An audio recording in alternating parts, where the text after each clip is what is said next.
سوال ہے، پوچھ رہے ہیں مفتی صاحب، حق مہر کی کم سے کم رقم کتنی ہے؟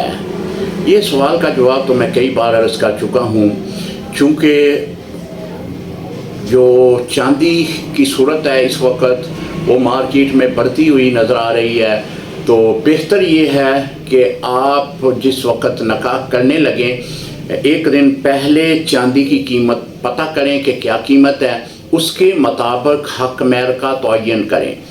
حق مہر جو ہے وہ 10 درہم ہے کم سے کم، اور چاندی کی جو مقدار ہے وہ 2 تولے 7.5 ماشے وزن ہے۔ اب 2 تولے 7.5 ماشے وزن کا آپ دیکھ لیں کہ قیمت کیا بنتی ہے۔ یہ 2026 میں جب میں یہ ویڈیو ریکارڈ کروا رہا ہوں تو اس وقت تقریباً وہ 20,000 کے قریب بن رہی ہے، تو کم سے کم حق مہر اس وقت جو ہے وہ 20,000 ہے۔ باقی جیسے ہی اگر یہ چاندی کی قیمت کم ہوتی ہے تو پھر حق مہر کی قیمت بھی کم ہو جائے گی، یعنی حق مہر کی مقدار بھی کم ہو جائے گی۔ اگر یہ مزید بڑھتی ہے تو پھر حق مہر کی جو مقدار ہے وہ بھی بڑھ جائے گی۔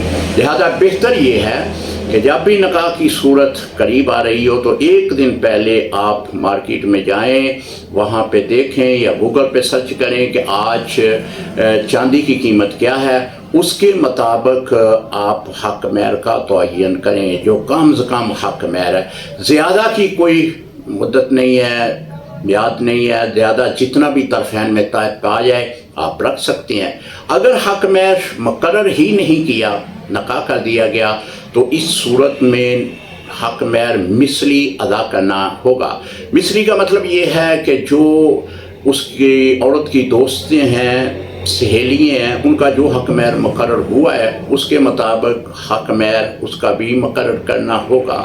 حق مہر جو ہے یہ 2 طرح کا ہے، ایک معجل، غیر معجل۔ معجل وہ حق مہر ہے جو موقع پر ہی ادا کر دیا جاتا ہے، غیر معجل وہ حق مہر ہے جو زندگی بھر میں کہیں کسی وقت بھی ادا کر سکتے ہیں۔ السلام علیکم ورحمۃ اللہ وبرکاتہ۔